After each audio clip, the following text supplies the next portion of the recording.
Сәлем достар, бүгін ең оңай пирог жасаймыз. Бар болғаны 4 ингредиенттен жасалады. Өте дәмді әрі жұмсақ болып шығады. Күнде жасауға кеңес беремін.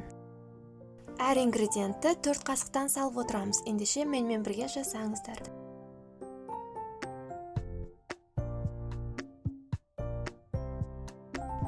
Төрт жұмыртқаны жарамыз. Және 4 қасық қант саламыз. Енді жақсылап миксерлейміз.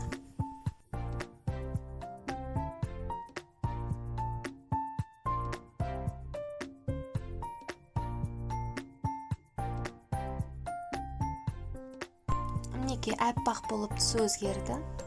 Енді 4 қасық ұн және ас содасын саламыз. Қасықтың 4-тен 1 бөлігін.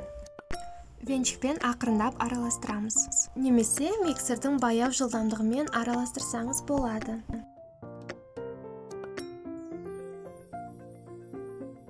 Массамыз дайын болды. Енді кез келген форманы алып, сұйық маймен аздап майлаймыз. Формаға ақырындап құямыз.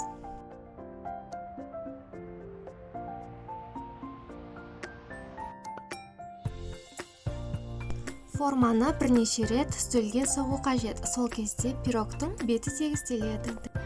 Осылай 5-6 рет әрекет жасауымыз керек. Қызып тұрған духовкаға 180 градусқа жібереміз. Шамамен 15-20 минутта пісіре аласыздар. Біздің пирогымыз дайын болды. Пирогымыз өте дәмді, жұп-жұмсақ болып шығады. Толықтай суыған кезде формадан шығарамыз және өз қалауымыз бойынша пирогтың бетіне қант ұнтағын себеміз. Өте жұмсақ, нәзік болып шығады. Міндетті түрде жасап көріңіздер. Менімен болғандарыңызға рахмет. Видео ұнаса, каналыма тіркеліп қойыңыздар, ас болсын.